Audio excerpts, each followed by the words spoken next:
ada satu hari tu saya nak balik. Saya shift pagi. Saya balik ke 7. Saya balik ke 7. Motor saya park dekat tempat motor lah. Macam biasa banyak. Lepas tu ada satu lelaki ni. Saya perasan. Saya mula Adelaide yang seminggu tu. Ada satu lelaki ni. Dia selalu ada. Bila saya gerak, dia gerak. Tapi saya perasan lah dia tu saya punya supervisor. Tapi lane lain. Bukan jaga kita. Tapi kita tahu dia supervisor. Tapi heran. Bila aku mula perasan yang satu hari tu hantar detik tau. Kenapa tiap kali aku balik Danny, bila aku gerak baru dia gerak. Lepas tu kenapa dia macam selalu tunggu aku, sedangkan dia balik lagi awal. Jadi kita dah rasa tak sedap. Mungkin dia suka kita, tapi tak apalah, okay, kita buat tak tahu. Memang tak pernah cakap dengan dia, tak pernah kenal dia. Balik tu tiba-tiba hang rasa tak larat sangat. Naik motor tu rasa macam lemah je. Rasa macam apa ni, badan rasa macam tak larat. Saya nak balik ke Kulim dulu. Saya duduk dengan mak saya nak balik ke Kulim. Rasa macam apa ni, lemah je badan. Rasa macam apa ni, kepala macam sakit apa. Nak tidur malam, mandi nak tidur malam kan. Tiba-tiba hang pejam, hang nampak muka dia.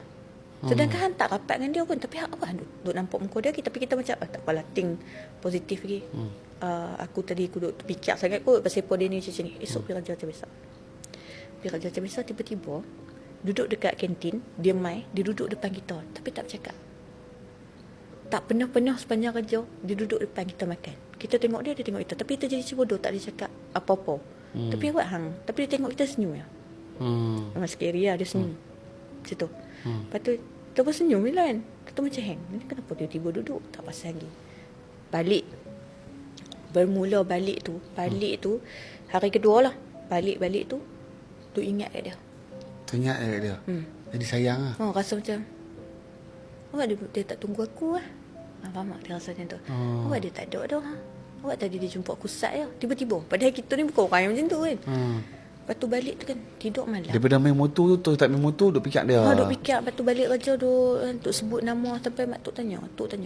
Siapa dia awak? Siapa kan? Kata tak ada apa. Dah macam duk teringat orang. Jadi macam nak pergi kerja. Jadi macam pergi kerja pun seronok. Macam nak pergi jumpa dia. Tak nampak dia jadi gelisah. Tak apa lagi. Ada seorang kakak ni, bukan kakak, makcik cleaner, orang Indonesian. Orang kata Indonesia ni dia tak kosong. Tapi disebabkan saya ni orang ni ramah, saya selalu baik dengan makcik cleaner. Dari mula kerja kat situ sebulan lebih tu, memang duk tegur makcik cleaner ni. Lepas tu dia mai. Yang boleh ada kesedaran tu dia mai, saya tengah makan. Dia pegang. Mbak, kata saya, enggak apa-apa. Sihat ke? Dia tanya macam tu kan. Dia sihat, kenapa? Dia ambil tangan, dia baca surah. Rasa ni badan macam Dia tengok itu lama. Dia kata muka pucat ni. Dia macam kata pucat, jom masuk surau. Kan ada surau. Jadi masuk surau tu dia rawat saya. Dia baca. Tu dia kata ada orang buat ni, ada khadam ikut. Dia kata perempuan yang ikut saya tu dagu rompong. Dia kata dia tengah sapu. Tengok nampak saya makan kat kantin seorang. Belakang saya ada perempuan duduk diri. Dia ikut saya macam orang bodoh. Tapi dia kata dagu ni rompong. Rompong tu. Dia sebab dia bukan orang kosong. Jadi dia kata, mbak cari orang pintar. Dia kan kalau ustaz punya orang pandai kan. Orang pintar, ubatin mbak. Dia kata ni enggak bisa ni. Santet, dia kata macam tu. Lepas tu kita pun terfikir santet apa kan. Kita pun macam tak faham bodoh hang pun. Lepas tu balik, kebetulan saya ni banyak kawan dengan kawan-kawan yang pergi lepok. Dia kata, baru nampak muka. Punya lama tak main lepok, hang lepok insaf dah, tobat dah. Kita pun tak bercakap banyak, tak cerita, sebab kita orang yang happy sampai-sampai ni. Assalamualaikum. Tiba-tiba jadi bodoh, tak gelok, tak apa. Nampak heavy je benda tu. Tak kali member seorang ni memang duk belajar berubat orang. Lelaki nama Adam nama dia. Adam ni dia main-main dia kata, esok dia kata, hang jangan pergi kerja. Esok pagi aku ajak pok aku cari barang. Esok aku tak mau tahu apa jadi. Hang duduk rumah. Hang jangan pergi kerja. Tidak aku pergi kilang. Aku ambil hang. Lepas tu kata, pasal apa aku tak boleh pergi kerja? Tak payah pergi kerja aku kata. Ingat Allah, jangan pergi kerja. Hang lawan rasa nak pergi kerja tu. Tak apa. Kita pun duduk rumah, jadi berdebak. Tiba-tiba jadi berdebak. Duduk rumah tengah malam tak tidur, risau. Esok ni pasal apa Adam ni nak jumpa aku, jadi berdebak. Lepas tu dia mai.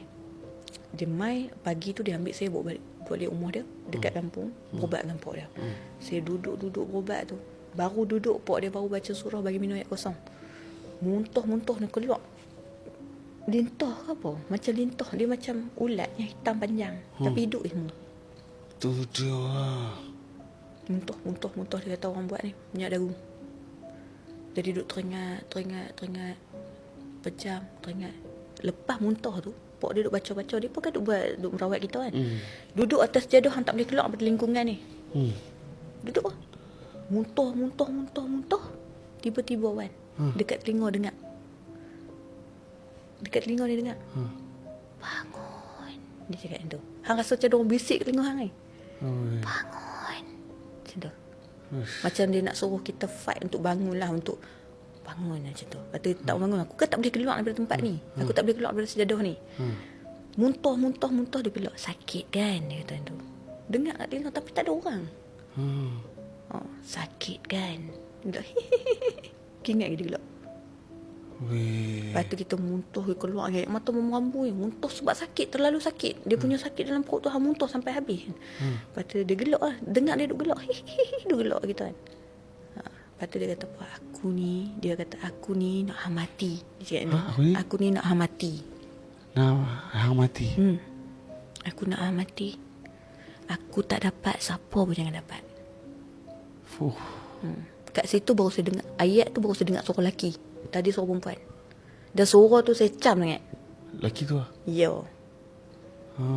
Habis tu kita pun bangun. Diam. Jadi macam sebab terlampau bising dia duk gelak. Lepas tu tertahan dengar macam dia macam surrounding Dolby macam atmos tu. Dia gelak keliling hang jadi tekanan. Ni duk baca surah ni. Hang rasa bingit kepala hang. Lah kali bangun kepala tu, depan belakang bapak Adam ni ada satu perempuan tengah duduk macam ni. Dia macam merangkak, mulut dia semua keluar darah hitam. Duk gelak. Macam tu kita. Sakit kan dia kata macam tu.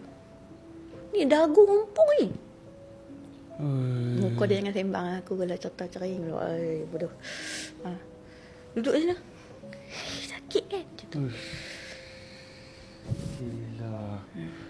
Lepas tu habis berubat apa semua tu, tak pergi terus kerja. Berhenti. Pergi. Tahu makcik cleaner tu dia akan balik pukul 6. Lepas tu jumpa abang kat pakcik Kat. Kalau nampak pakcik saya tinggal drop number. Suruh dia telefon saya. Lepas tu adalah dia telefon. Kata dia saya nak jumpa keluar makan. Saya pergi ambil pakcik. Tak apa. Dia pun kan duduk rumah company bagi kan. Pergi ambil dia tu. Dia rupanya memang orang beli berubat juga. Makcik-makcik lah. Sebab dia lah tahu kan. Tapi katanya sampai sekarang orang buat saya tu tak siuman lah. Memang gila. Dan besok Mai minta maaf kat saya, melutut pegang kaki saya. Lepas pada kejadian tu, dia kata tolonglah benda ni kacau aku, tolonglah aku minta ampun dekat hang. Tu yang boleh tahu kata dia buat tu. Tidak kita masih husnuzon lagi. Kita macam jangan tuduh orang, Allah Alam bisawab, kita tak tahu. Lah kali dia jadi gila sendiri kat tempat kerja pun tak mai lama katanya.